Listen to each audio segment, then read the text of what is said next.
ma'am check की alternative याबको सी panel जेंगोबा कन्ना थिनगेबको काय सोमना कन्ने मु येंगेबको सिना 50 mm अदुगा Cina 75 mm गिनेबा ngasi se khoi construction material ama yam the innovative oibe material ama manipur da yaureko adugi matangda haipetang mayam da introduction amta tawjagena ilaksabare aduga khoi laksari phom sina khoi gi kawada leba RS enterprise ni ko ado sigi se khoi gi birla gi aerocon gi wall panel ka oibeko sise sina 50 mm ne thawa matamda dum sise khoina cement fiber board tawum matamda sagat pokor pa tawdo adugum da tawroi sina mo dare dum chek na sabaga samana ni ko asomna kan de ulakhege adum mayam minasi khoina cement fiber board taw target double board am khane na ado marakta dum yergi space level form option be yawi ko ado sigi sino kamai tawgeda khoi gi yam sagat pokor pa tawdo du tawroi ba chek na sabaga samana ni ko sise muk sido su yae ko sido ga mafam am dum sangka kaya su dum yaba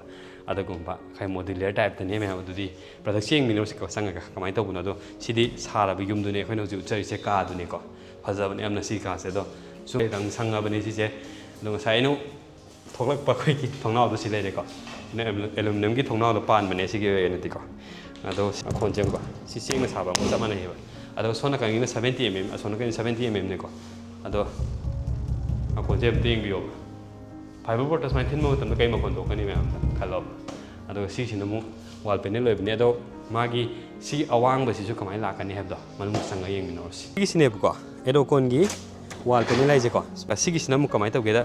si 2 feet la kani aduga asang ba sin hai ta awang ba yung khar ba do si sina mo 9 feet ki lai 10 feet ki lai haidi yum ma gi awang ba chang de loi lai ko ado si gi panel me am je sliding panel am yaw ne ko adu da slide option ka da maga napsan na ba je si gi jointing keno sina taw de compound sina taw de ne ko ado cement ki ta ta ne adum yam changoi yumam sa matam da sigi se bag amna ko nei hai ko aduga ma'am sigi sine 50 mm layer ni ko 75 mm su lai re aduga channel have to see sine ko iduni ko channel sida slide to channel sida 75 mm gi silai re ko sumai tha du ni ba pen akhoi nga sai gi panel amam se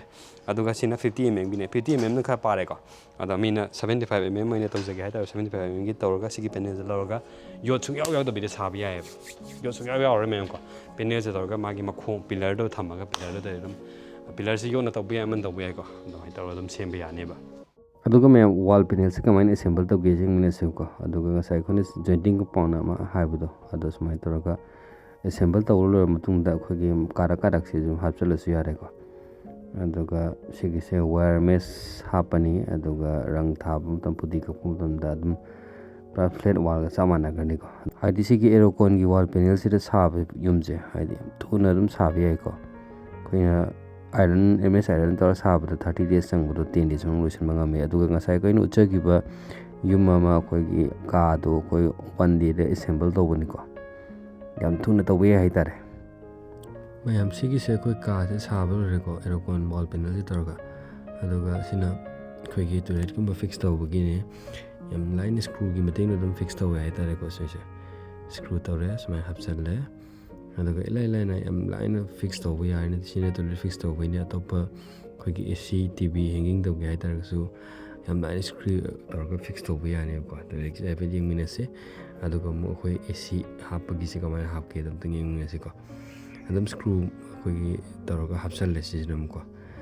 screw to hape dum fix to re yam line fix to hai tare the ma'am electrical wiring to buda koi gi mai ching da ba ne am ching da do adu gi di oi de problem sing sai ko tho ni electrical wire fitting to ni ko the tor mutung da loi re ha ra kan si da mo ngasai gi ko tho ki saruk se among mention bi re ni ko menjal laga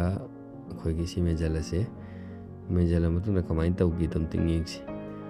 puti gi salani adoga mathak si da rang thajan ma matam da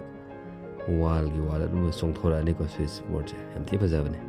convenient oil ni hain khalle ai gi ne ko check ki alternatives ni su hai koina cement ju tangi check ju tangi aduna adugi khwaidagi afaba alternative ama su oina sina bi ya gani habdo mayam da thamjage sigi oina di si 50 mm gi ni mayam ko ada 50 mm ngasai thinma matam da makon da mayam num khangi 75 mm kha thabni nung check adum manabni na ko yum chaba matam da di yamna kana gadra hana mayam alternative ama oina pujar ko ni si product se mayna pambi raga di aina makha da pijare contact number se pau phobi raga contact to bi ya gani ꯑꯗꯨꯒ ꯃꯌꯥꯝ RS Enterprise ꯇ ꯑꯩꯈꯣꯏꯒꯤ ꯑꯅꯧꯕ ꯊꯣꯡ ꯑꯃꯁꯨ ꯂꯥꯛꯑꯦꯀꯣ ꯁꯤꯒꯤꯁꯤꯅ ꯑꯃꯨꯛ ꯀꯜꯄꯇ꯭ꯔꯨ ꯕ꯭ꯔꯥꯟꯒꯤ ꯑꯣꯏꯗꯣꯏꯅꯤ ꯃꯨꯝꯕꯥꯏ ꯕꯦꯁ ꯕ꯭ꯔꯥꯟꯅꯤ ꯁꯤꯁꯦꯀꯣ ꯁ꯭ꯀ꯭ꯋꯥꯔ ꯐꯤꯠꯇ 350 ꯁꯨꯃꯥꯏꯅ ꯁꯥꯒꯅꯤꯀꯣ ꯑꯗꯨꯒ ꯀꯔꯤꯒꯨꯝꯕ ꯑꯩꯈꯣꯏ ꯁꯤ ꯊꯣꯡꯁꯤ ꯌꯥꯗꯕ ꯈꯣꯠꯇꯕ ꯇꯧꯔꯛ ꯇꯥꯔꯒꯗꯤ ꯄꯣꯝ ꯊꯣꯛꯂꯛꯇꯅ ꯈꯣꯠꯇꯅ ꯇꯧ ꯇꯥꯔꯒꯗꯤ ꯑꯩꯈꯣꯏꯒꯤ ꯀꯝꯄꯅꯤꯒꯤ ꯁꯥꯏꯠꯇꯒꯤ 25 yearsꯀꯤ ꯋꯥꯔꯦꯟꯇꯤꯁꯨ ꯂꯩꯒꯅꯦꯕꯀꯣ ꯑꯗꯣ ꯁꯤꯒꯤ ꯊꯣꯡꯁꯤ ꯌꯥꯝ ꯊꯤꯅ ꯐꯒꯅꯤ ꯈꯜꯂꯦ ꯑꯗꯣ ꯃꯅꯨꯡꯗ ꯍꯣꯂꯣ ꯑꯣꯏꯕꯗꯣ ꯑꯣꯏꯔꯣꯏꯀꯣ ꯁꯤ ꯊꯣꯡꯁꯦ ꯗꯥꯏꯔꯦꯛ ꯑꯗꯨꯝ ꯁꯣꯂꯤꯠ ꯂꯣꯏ ꯑꯣꯏꯅꯤꯕ ꯁꯤ ꯊꯣꯡꯁꯦ ꯑꯗꯣ ꯆꯍꯤ 15ꯒꯤ ꯑꯩꯈꯣꯏꯒꯤ ꯕ꯭ꯔꯥꯟꯒꯤ ꯋꯥꯔꯦꯟꯇꯤ ꯑꯃꯁꯨ ꯂꯥꯛꯑꯅꯤꯀꯣ ꯑꯗꯨꯅ ꯊꯣꯡꯗꯤ ꯃꯈꯟ ꯃꯈꯟ ꯃꯌꯥꯝ ꯂꯩꯔꯦ ꯁꯣꯝ ꯅꯥꯀꯟ ꯁꯥꯏꯠꯇꯁꯨ ꯃꯌꯥꯝ ꯂꯩꯔꯤꯀꯣ ꯑꯗꯨꯅ ꯃꯌꯥꯝꯅ ꯑꯄꯥꯝꯕꯗꯣ ꯌꯦꯡꯕ ꯂꯥꯛꯄ ꯌꯥꯔꯦ RS Enterprise ꯀꯋꯥ ꯕꯖꯥꯔ ꯀꯣ